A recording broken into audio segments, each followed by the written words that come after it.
Welcome to Linda Liu App course. I'm Bo Liu, a Chinese patent attorney. Today, I would like to give a brief introduction to the infringement risk assessment of Chinese utility model patents.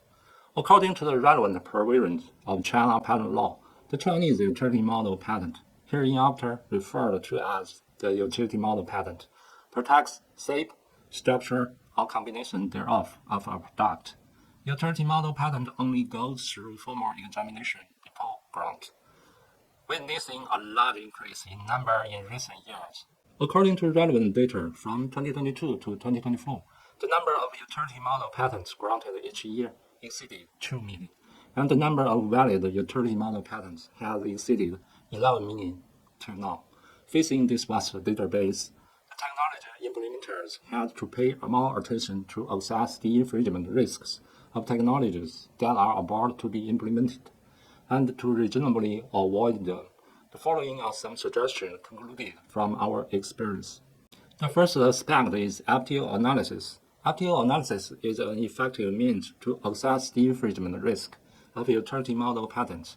It refers to free use and development of relevant technologies by technology implementers, as well as the marketing of products based on such technologies, without infringing upon the patent rights of others. After conducting FTO analysis, it is possible to better identify utility model patents with infringement risks in relevant technologies.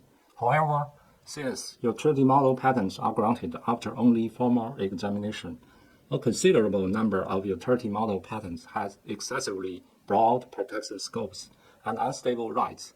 Therefore, even if the FTO analysis indicates a high infringement risk, a follow-up measure may be needed for further evaluation.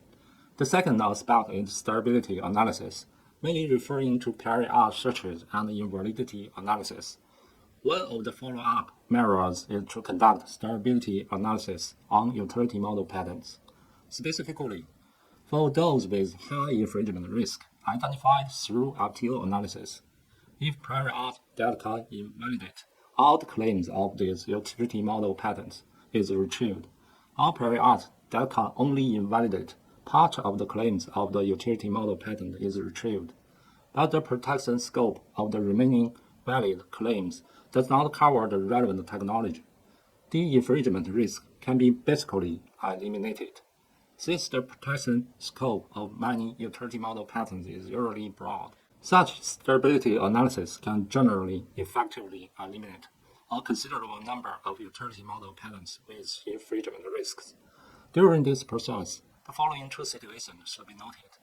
In the first situation, for utility model patent application and the invention patent application filed on the same day in China, if the invention patent application is not granted due to failure to meet the requirements of novelty and inventiveness, it can be considered that the above-mentioned stability analysis has been conducted. The infringement risk of the corresponding utility model patent is highly likely to be eliminated. According to one of the typical cases in the judicial principles of the Intellectual Property Tribunal of the Supreme People's Court 2020, that is Supreme People's Court Intellectual Property Civil Final Appeal number 699 in 2020. The judicial principle is as follows. Where a party files an invention patent application and a utility model patent application on the same technical solution on the same day, and the invention patent application is not granted due to lack of novelty or is determined to lack inventiveness, based on one prior art in the same technical field, and its legal status has been determined, the party otherwise requests relief for infringement damages based on the granted utility model patent. The People's Court shall not support it. Therefore, for utility model patents in the above situation, the infringement risk can be basically eliminated. In the second situation, for example, the alleged infringer who receives a lawyer letter may request China National Intellectual Property Administration to issue a patent right evaluation report on utility model patents. But the patent right evaluation report cannot actually eliminate the infringement risk.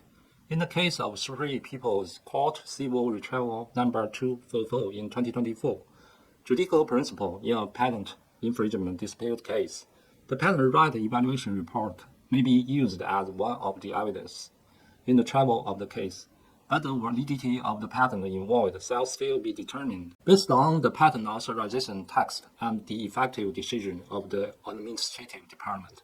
Where the patentee initiates an infringement lawsuit based on a valid utility model patent, it shall not be determined that the patentee does not have the basis for exercising the right to sue, and the lawsuit shall not be dismissed by ruling solely in this condition: that the patent right evaluation report makes a negative conclusion, that the patent involved does not meet the statutory authorization conditions. Therefore, even if the patent right evaluation report finds that utility model patent is unstable, the infringement risk cannot be eliminated. The third aspect is regular monitoring.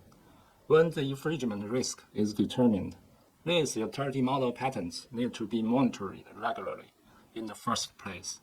During the monitoring process, the main focus is on the validity and ownership of these utility model patents.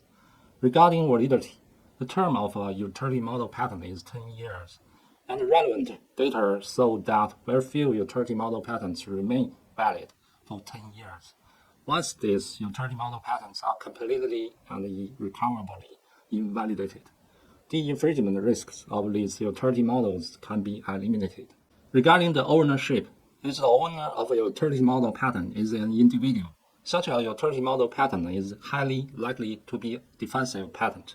This is because, in general, the owner as an individual lacks the willingness and ability to learn about relevant technologies and file infringement lawsuits. Therefore, although objectively there is an infringement risk for such utility model patents, the subjective infringement risk can be reduced. Conversely, if the ownership of the above-mentioned utility model patent changed to a company or organization with the corresponding willingness and ability, the subjective infringement risk increases. The above are only several suggestions for the infringement risk assessment of Chinese utility model patents, not an exhaustive list.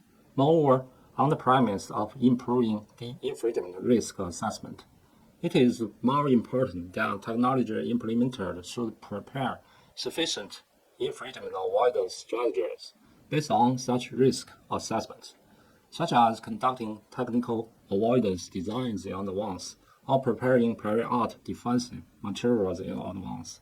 That's all I've talked about for today's topic. If you have any question, please do not hesitate to contact me. I'm Chinese patent attorney Bart. See you next time.